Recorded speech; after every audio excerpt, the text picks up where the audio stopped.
জোনমণি দাসৰ এমহীয়া তিথিত এখন যাতে সৰ্বাংগ সুন্দৰ কবি সন্মিলন জোনমণি দাসৰ কবিতা আৰু জোনমণি দাসক লৈ কবিতাৰে আমি অনুষ্ঠিত কৰিব পাৰোঁ, এই প্ৰস্তাৱটো মই জনাম। ধন্যবাদ। জোনমণি দাসৰ প্ৰতি শ্ৰদ্ধা জনাই লিখা কবিতাই হওক বা আন কবিতাই হওক, মুঠতে জোনমণি দাসৰ নামত এটা অনুষ্ঠান হ'ব লাগে, কবি সন্মিলন এখন হ'ব লাগে, যিখন কবি সন্মিলনত সেইদিনা কবিতাৰ চৰ্চা হ'ব, কবিতা শুনিম, কবিতা পাঠ কৰিম, এনেকুৱা হ'ব। আৰু মই মোৰ মহাবিদ্যালয়ত এই ধৰণৰ অনুষ্ঠান এটা পাতিব পাৰিলে অত্যন্ত আনন্দিত হ'ম।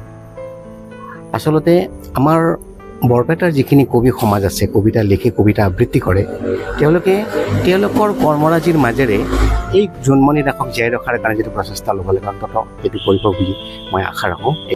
মই অসম চৰকাৰক এইখিনি আহ্বান কৰিম যে মানে মানুহগৰাকীক কিবা এটা যেন মানে স্থায়ীভাৱে কিবা এটা তাক সকাহ এটা দিয়ে, মানে কিবা এটা কামত নিয়োগ কৰে তেওঁক, এইখিনি আহ্বান কৰিম। আৰু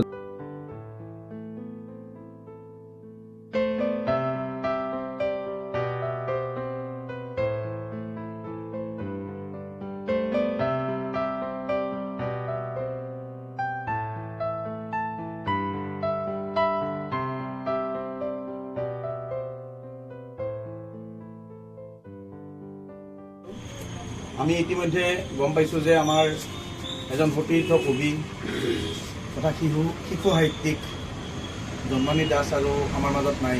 যোৱা পৰহি ডিব্ৰুগড় মেডিকেল কলেজত তেখেতে শেষ নিশ্বাস ত্যাগ কৰে আৰু ইতিমধ্যে তেখেতে বহুত শিশু কিতাপ লগতে বহুত কবিতা লিখি জনপ্ৰিয় হৈছিলে। বহুকেইখন কবিতাৰ পুথি তেওঁ ইতিমধ্যে প্ৰকাশ পাইছে। যি কি নহওক, আজি আমি এই প্ৰিয় শিল্পীগৰাকীৰ এই মহাপ্ৰয়াণত আমি বৰপেটাবাসী ৰাইজৰ হৈ আমাৰ কিছু মানুহে ইয়াত যুগুত খাইছোঁ তেখেতক শেষ শ্ৰদ্ধাঞ্জলি জনাওঁ বুলি। আচলতে শেষ বুলিলে শেষ নহয়, তেখেত আমাৰ হৃদয়ত সদায় থাকিব। মই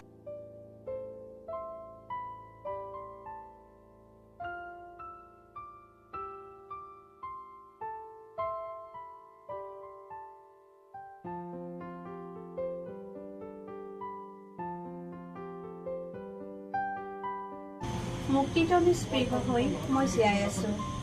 নাম পোখা মেলি মোৰ কাষৰতে ৰৈ আছে নিয়মিতা মাধৱ। মই আছোঁ বাবে শ্ৰীমন্ত ৰূপ ধৰি শ্ৰীকান্ত আছে। শ্ৰীকান্ত আছে বাবে ঘূৰি আছে পৃথিৱী। কালৰ কবচত কলকাতুৰি বাচি আছে ব্ৰহ্মাণ্ড।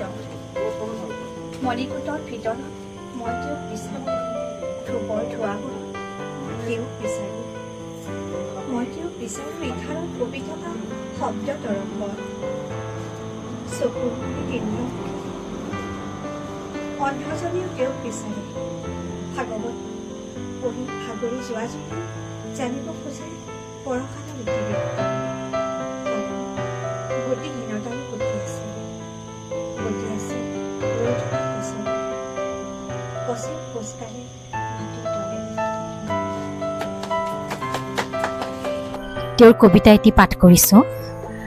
মাজে মাজে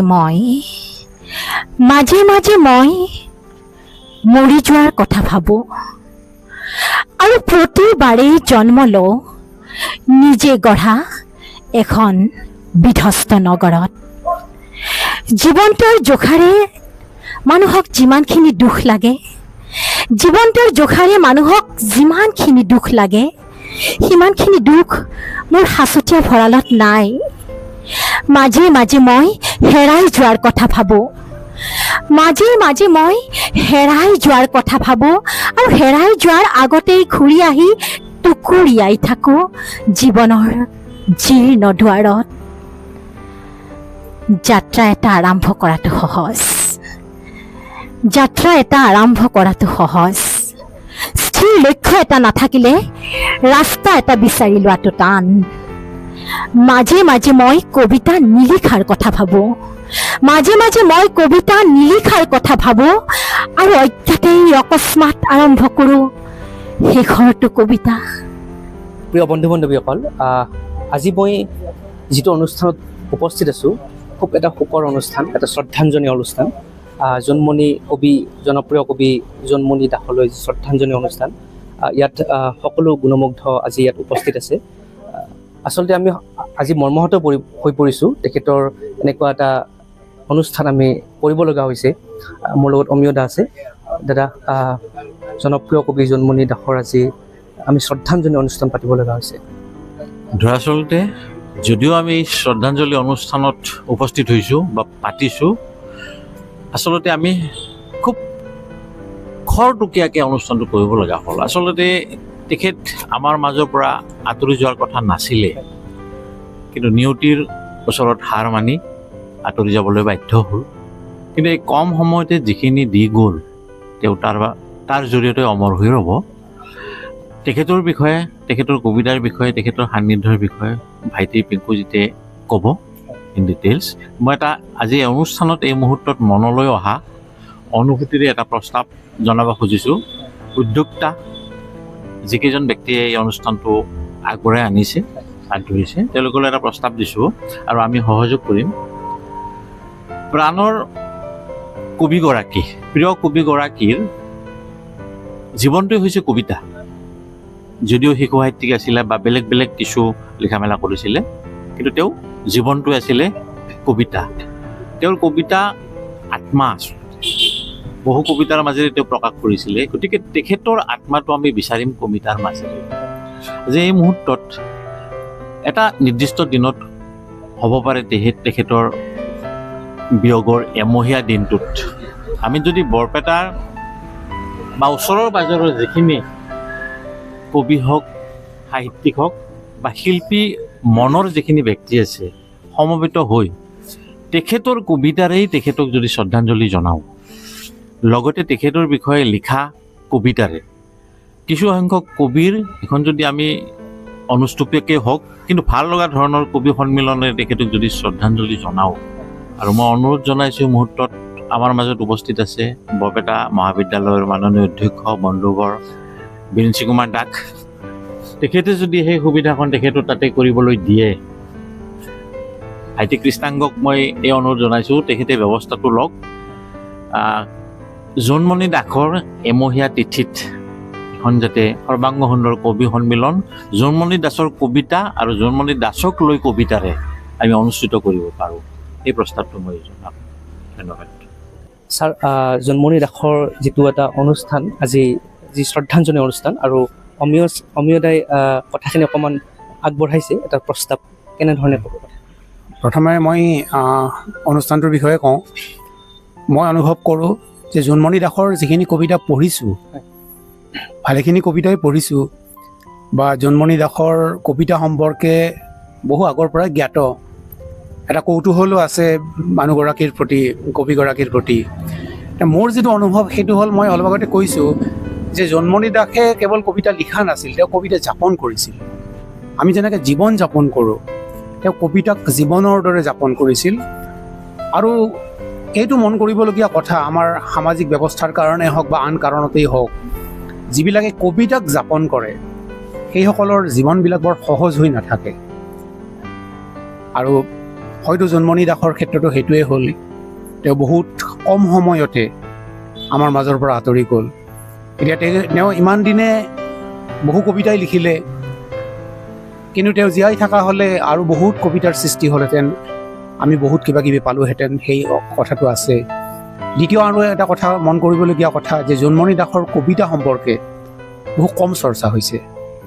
হয়তো এই কাৰণেই কম চৰ্চা হৈছে যে এটা বয়সলৈকে মানুহে ভাবে, যিবিলাক মানে কবিতা সম্পৰ্কীয় আলোচক, তেওঁলোকে ভাবে যে কবিতাৰ আলোচনা কৰিবলৈ হ'লে কবিগৰাকী অলপ জ্যেষ্ঠ হ'ব লাগিব, বয়সত ডাঙৰ হ'ব লাগিব।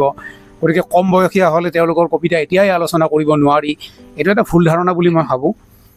গতিকে জোনমণি দাসৰ কবিতাৰ আলোচনাৰ প্ৰয়োজন আছে, গভীৰ আলোচনাৰ প্ৰয়োজন আছে, কেৱল প্ৰশংসা বাণী নহয়।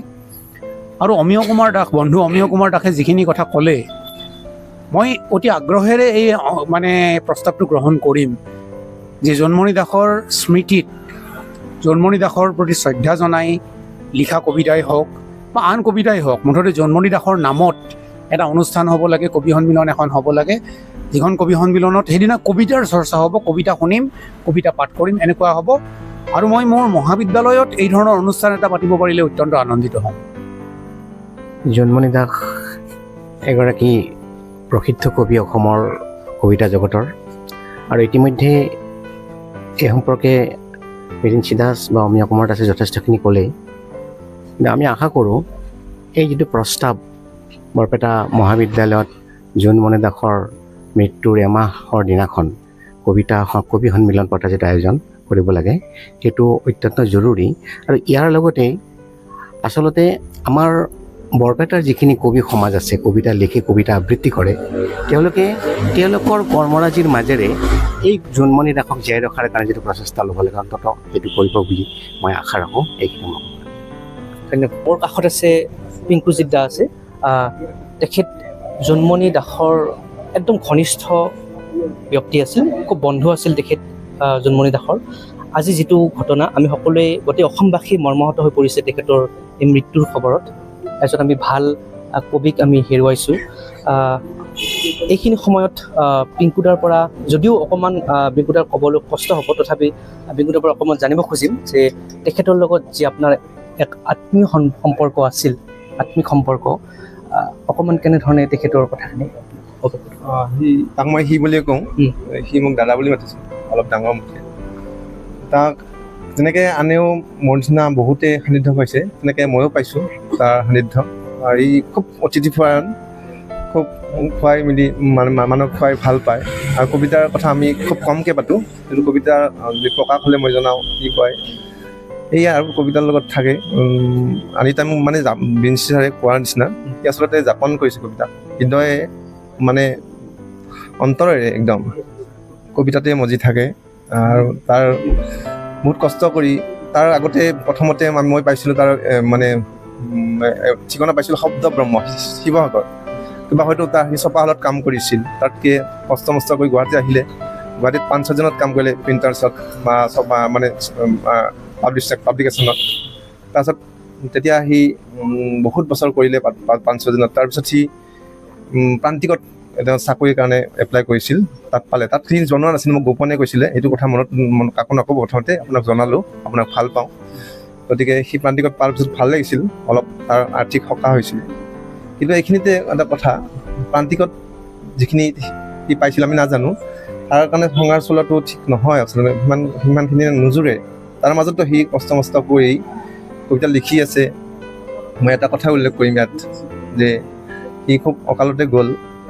তাৰ এজন ল'ৰা আৰু এজনী ছোৱালীজনী 4 বছৰ নে 5 বছৰ হৈছে তাইৰ। আৰু ল'ৰাটো কি 10-12 বছৰমান হৈছে। সি 10 ক্লাছত পঢ়ি আছে, 10 মানে একাদশতে পঢ়ি আছে, পাহৰিছোঁ। যিয়ে নহওক, তাৰ চলিবলৈ অলপ অসুবিধা হ'ব, সি গুচি গ'ল। সংসাৰখনৰ কাৰণে অলপ অসুবিধা হ'ব। মই অসম চৰকাৰক এইখিনি আহ্বান কৰিম যে তাৰ মানে মানুহগৰাকীক কিবা এটা যেন মানে স্থায়ীভাৱে কিবা এটা তাক সকাহ এটা দিয়ে, মানে কিবা এটা কামত নিয়োগ কৰে তেওঁক, এইখিনি আহ্বান কৰিম। আৰু কিন্তু এইখিনিয়ে জোনমণি হাড়ে হিমজে কবি আৰু শিশু সাহিত্যিক, শিশুৰ কাৰণে বহুত কাম কৰিছে। উমলা পদ্য বুলি লিখিছে, বহুত সাধু কথা কিতাপো লিখিছে সি। আৰু আমি দেখিছোঁ যে অসম চৰকাৰে শিল্পীসকলক যথেষ্ট সহায় কৰিছে, শিল্পী পেঞ্চনো দিছে। কিন্তু কেতিয়াবা এনেকুৱা হৈছে নেকি যে যিখিনি কবি সমাজ আছে, যিখিনি সাহিত্য সমাজ আছে, যিসকল সাহিত্যৰ লগত জড়িত সাহিত্যিক বা কবিসকল, তেখেতসকলৰ কাৰণে কিবা এনেকুৱা এটা প্ৰচেষ্টা অসম চৰকাৰে লোৱাটো উচিত নেকি? বা আপুনি কেনেধৰণে অসম চৰকাৰৰ আহ্বান জনাব এই ক্ষেত্ৰত? হয়, তেওঁলোকে চৰকাৰেতো লৈছেই।